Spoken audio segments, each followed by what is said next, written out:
ಪಾಕ್ ಪರ ಘೋಷಣೆ ಕೂಗಿದ್ದಾರೆ ಎಂಬ ಕಾರಣಕ್ಕಾಗಿ ಇವತ್ತು ವಿಧಾನಸೌಧದ ಒಳಗೆ ಹಾಗೂ ಹೊರಗೆ ಜೊತೆಗೆ ಮೈಸೂರಿನಲ್ಲೂ ಕೂಡ ಪ್ರತಿಭಟನೆ ನಡೀತಿದೆ. ನೀವೀಗ ದೃಶ್ಯದಲ್ಲಿ ಗಮನಿಸಿರ್ಬೋದು, ಮೈಸೂರಿನ ಮೆಟ್ರೋಪಾಲ್ ವೃತ್ತದಲ್ಲಿ ಸದ್ಯ ಬಿಜೆಪಿಯ ಕಾರ್ಯಕರ್ತರು, ಕಾಂಗ್ರೆಸ್ ಕಾರ್ಯಕರ್ತರು ಹಾಗೂ ಕಾಂಗ್ರೆಸ್ನ ರಾಜ್ಯಸಭಾ ಸದಸ್ಯ ನಾಸಿರ್ ಹುಸೇನ್ ಅವರ ವಿರುದ್ಧ ಆಕ್ರೋಶವನ್ನು ವ್ಯಕ್ತಪಡಿಸಿದ್ದಾರೆ. ಅವರು ತಕ್ಷಣ ರಾಜೀನಾಮೆಯನ್ನು ಕೊಡಬೇಕು ಅಂತ ಹೇಳಿ ಅವರು ಧಿಕ್ಕಾರದ ಘೋಷಣೆ ಕೂಗಿದ್ರ ಜೊತೆಗೆ ಸಿಎಂ ಸಿದ್ದರಾಮಯ್ಯ ಹಾಗೂ ಡಿಸಿಎಂ ಡಿ.ಕೆ. ಶಿವಕುಮಾರ್ ಅವರ ವಿರುದ್ಧವೂ ಕೂಡ ಆಕ್ರೋಶವನ್ನ ಹೊರಹಾಕ್ತಿದ್ದಾರೆ. ನೀವು ದೃಶ್ಯದಲ್ಲಿ ಗಮನಿಸ್ತಿರ್ಬೋದು, ಸಾಕಷ್ಟು ಮಂದಿ ಪ್ರತಿಭಟನೆ ನಿರತರು ಈಗ ಆಕ್ರೋಶವನ್ನ ವ್ಯಕ್ತಪಡಿಸ್ತಾ ಯಾವುದೇ ಕಾರಣಕ್ಕೂ ಅವರ ಒಂದು ನೂತನ ರಾಜ್ಯಸಭಾ ಸದಸ್ಯತ್ವವನ್ನ ವಾಪಸ್ ಪಡೆದುಕೊಳ್ಬೇಕು ಅಂತ ಹೇಳಿ ಅವರು ಆಗ್ರಹವನ್ನು ವ್ಯಕ್ತಪಡಿಸುವಂತ ಕೆಲಸಕ್ಕೆ ಕೂಡ ಮುಂದಾಗಿದ್ದಾರೆ. ಇದು ಜೊತೆಗೆ ಕಾಂಗ್ರೆಸ್ ಕಚೇರಿಗೆ ಮುತ್ತಿಗೆಯನ್ನ ಹಾಕ್ಲಿಕ್ಕೆ ಹೊರಟಿದ್ದಾರೆ. ಸದ್ಯ ಅವ್ರನ್ನ ಮೈಸೂರಿನ ಮೆಟ್ರೋಪಾಲ್ ವೃತ್ತದ ಬಳಿ ತಡೆಯುವಂತ ಕೆಲಸಕ್ಕೆ ಮುಂದಾಗಿದ್ದಾರೆ. ನಮ್ಮ ಜೊತೆ ಬಿಜೆಪಿಯ ಕಾರ್ಯಕರ್ತರಿದ್ದಾರೆ, ಅವ್ರನ್ನ ಮಾತಾಡಿಸ್ತಾ ಹೋಗ್ತೀನಿ.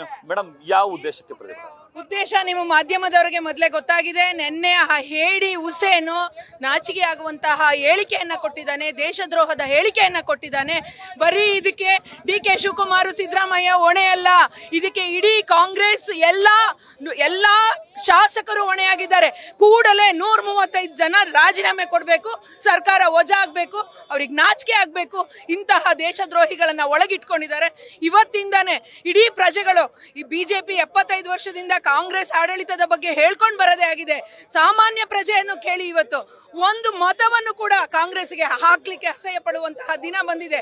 ಈಗಾಗಲೇ ಸರ್ಕಾರ ಕೊಟ್ಟಿರುವ ಬಿಟ್ಟಿ ಭಾಗ್ಯಗಳಿಂದ ಬೇಸತ್ತಿರುವ ಜನಕ್ಕೆ ಇಂಥ ಒಂದು ಆಘಾತವನ್ನು ಉಂಟು ಮಾಡುವ ಅಕ್ಷಮ್ಯ ಅಪರಾಧವನ್ನ ಮಾಡಿ, ದೇಶದ್ರೋಹ ಕೆಲಸವನ್ನ ಮಾಡಿ, ದೇಶದ ಒಳಗಡೆ ಇದ್ದು, ರಾಜ್ಯದ ಒಳಗಡೆ ಇದ್ದು, ಇವತ್ತು ಆಡಳಿತದ ಕೇಂದ್ರ ಸ್ಥಾನವಾಗಿರುವಂತಹ ನಮ್ಮ ವಿಧಾನಸೌಧದ ಒಳಗಡೆ ಇಂಥದೊಂದು ಅವಕಾಶ ಕೊಟ್ಟಿರೋದು ನಾಚಿಕೆಗೇಡಿನ ಕಾಂಗ್ರೆಸ್ಸಿಗೆ ಧಿಕ್ಕಾರ ಇರುತ್ತೆ. ರಾಜ್ಯದ ಜನತೆಯ ಪರವಾಗಿ, ದೇಶದ ಜನತೆಯ ಪರವಾಗಿ ಕೂಡಲೇ ಸರ್ಕಾರ ರಾಜೀನಾಮೆಯನ್ನ ಕೊಡಬೇಕು ಅಂತ ರಾಜ್ಯಪಾಲರಿಗೆ ಇವತ್ತೇ ಆಗ್ರಹ ಮಾಡ್ತಾ ಇದ್ದೇವೆ. ನಿಮ್ಮ ಆಗ್ರಹ ಏನ್ ಮೇಡಮ್? ಸರ್, ನಿನ್ನೆ ಕೊಟ್ಟಿರುವಂತಹ ಹೇಳಿಕೆ ನಮಗೆ ಪತ್ರಕರ್ತರಿಗೆ ಮಾಡಿರುವಂತ ಅನ್ಯಾಯ ಇಡೀ ಸರ್ಕಾರದ ಧೋರಣೆಗಳನ್ನೆಲ್ಲವನ್ನ ತೋರಿಸ್ತಿದೆ. ಅಂದು ರಾಮನ ಹೆಸರಲ್ಲಿ ಅನ್ಯಾಯ ನಡೀತು, ಇಂದು ರಾಷ್ಟ್ರಮಾತೆ ಹೆಸರಲ್ಲಿ ಅನ್ಯಾಯ ನಡೀತಿದೆ. ಇದನ್ನ ಜನತೆಗೆಲ್ಲ ಇಡೀ ಪತ್ರಕರ್ತರಿಗಾದ ಅವಮಾನ ಅಲ್ಲ, ಇಡೀ ರಾಷ್ಟ್ರಕ್ಕಾದ ಅವಮಾನ ಅಂತ ಹೇಳಿ ಈ ಮೂಲಕ ನಾವು ಪ್ರತಿಭಟನೆ ಮಾಡ್ತಿದೀವಿ. ರೈಟ್ ಸರ್, ಈಗ ಪ್ರತಿಭಟನೆ ಮಾಡ್ತೀರಿ, ನಿಮ್ ಇಂಟೆನ್ಷನ್ ಏನು? ನಮ್ಮ ಇಂಟೆನ್ಷನ್ ಇಷ್ಟೇ, ಯಾರೇ ದೇಶದ್ರೋಹದ ಹೇಳಿಕೆನೇ ಆಗ್ಲಿ ಅಥವಾ ದೇಶ ದ್ರೋಹದ ನಡವಳಿಕೆನೇ ಆಗಲಿ ಮಾಡಿದ್ದೇ ಆದಲ್ಲಿ ವಿಶೇಷವಾಗಿ ಅಂಡ್ ಸ್ಪೆಸಿಫಿಕ್ ಆಗಿ ಏನು ನಿನ್ನೆ ವಿಧಾನಸೌಧದ ಒಳಗೆ ಕಾಂಗ್ರೆಸ್ ಕಾರ್ಯಕರ್ತರು ದೇಶ ವಿರೋಧಿ ಒಂದು ಹೇಳಿಕೆಯನ್ನ ಕೊಟ್ಟಿದ್ದಾರೆ, ಪಾಕಿಸ್ತಾನ ಪರ ಏನು ಒಂದು ಹೇಳಿಕೆಯನ್ನ ಕೊಟ್ಟಿದ್ದಾರೆ, ಅದನ್ನ ಸಂಪೂರ್ಣವಾಗಿ ನಾವೆಲ್ಲರೂ ಖಂಡಿಸ್ತೇವೆ.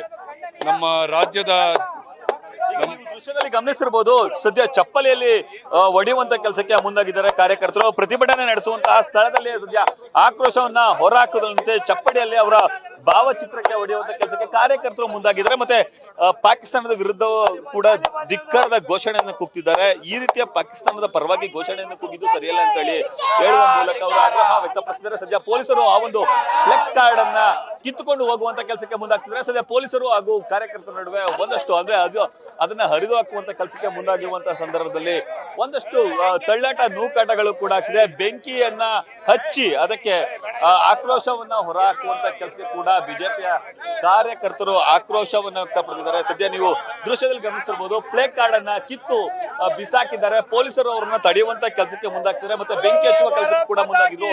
ಸದ್ಯ ಅದನ್ನ ತಡೆಯುವಂತ ಪೊಲೀಸರು ಮುಂದಾಗಿದ್ದಾರೆ. ನೀವು ದೃಶ್ಯದಲ್ಲಿ ಭಾರತ್ ಮಾತಾಕಿ ಜೈ ಎಂಬ ಘೋಷಣೆಯನ್ನು ಕೂಗ್ತಿದ್ದಾರೆ.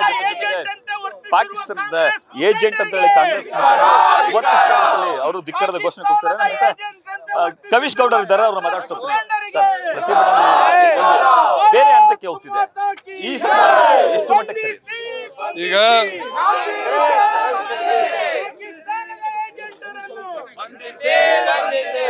ಈಗ ದೇಶ ವಿರೋಧಿ ಹೇಳಿಕೆಗಳನ್ನ ಯಾರೆಲ್ಲ ಕೊಟ್ಟಿದ್ದಾರೆ ಅವರನ್ನ ಇಮಿಡಿಯೇಟ್ ಆಗಿ ಬಂಧಿಸಲೇಬೇಕಾಗತ್ತೆ. ಇದು ಯಾರ ವ್ಯಕ್ತಿಯ ಮೇಲೆ ನಾವು ಮಾಡ್ತಾ ಇರುವಂತ ಯಾವ ವ್ಯಕ್ತಿಯ ಮೇಲೆ ನಮಗೂ ಬೇಸರ ಇಲ್ಲ. ಆದ್ರೆ ನಮ್ಮ ದೇಶದ ವಿರುದ್ಧ, ನಮ್ಮ ಜನರ ವಿರುದ್ಧ, ಪ್ರಜಾಪ್ರಭುತ್ವದ ವಿರುದ್ಧ ಯಾರೇ ಹೇಳಿಕೆ ಕೊಟ್ಟಿದ್ದೆ ಅದಲ್ಲಿ ಅವರನ್ನ ಇಮಿಡಿಯೇಟ್ ಆಗಿ ಬಂಧಿಸಬೇಕನ್ನೋ ಆಗ್ರಹವನ್ನ ಮಾಡ್ತಾ ಇದ್ದೇವೆ. ಈಗ ನಿಮ್ಮ ಆಗ್ರಹ ಏನ್ ಸರ್? ನಮ್ಮ ಆಗ್ರಹ ಈ ಕೂಡಲೇ ರಾಜೀನಾಮೆ ಪಡ್ಕೊಬೇಕು. ನಾಸೀರ್ ಹುಸೇನ್ ರಾಜೀನಾಮೆ ಪಡ್ಕೊಬೇಕು.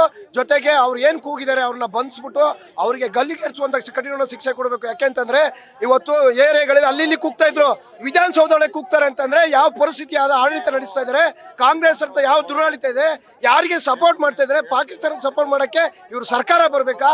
ಇದು ಭಾರತ ದೇಶದಲ್ಲಿ ಎಲ್ಲಿದೆ ಅನ್ನೋದು ತಿಳ್ಕೊಬೇಕು.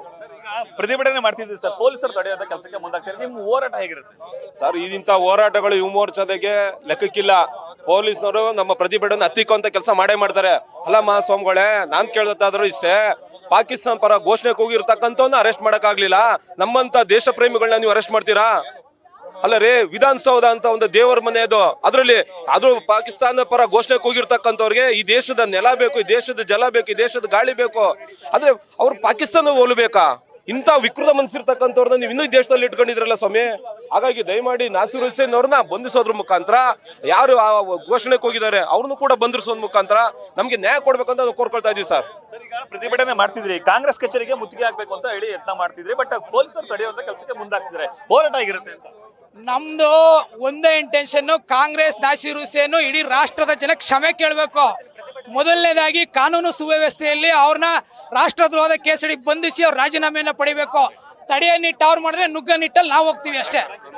ಇದಿಷ್ಟು ಬಿಜೆಪಿಯ ಕಾರ್ಯಕರ್ತರು ಅವರ ಆಗ್ರಹದ ನುಡಿಗಳು. ಯಾವುದೇ ಕಾರಣಕ್ಕೂ ನಾವು ನಮ್ಮ ಹೋರಾಟವನ್ನ ಹಿಂದೆಗೆದುಕೊಳ್ಳಿಕ್ಕಿಲ್ಲ. ನಾಸೀರ್ ಹುಸೇನ್ ಅವರು ಸದ್ಯ ಕ್ಷಮಾಪಣೆಯನ್ನ ಕೇಳಲೇಬೇಕು ಅಂತ ಹೇಳಿ ಅವರು ಆಗ್ರಹವನ್ನ ವ್ಯಕ್ತಪಡಿಸುವಂತ ಕೆಲಸಕ್ಕೆ ಮುಂದಾಗಿದ್ದಾರೆ. ಕ್ಯಾಮರಾ ಪರ್ಸನ್ ವಿನಯ್ ಜೊತೆ ರವಿ ಪಾಂಡವಪುರ, ನ್ಯೂಸ್ ಫಸ್ಟ್, ಮೈಸೂರು.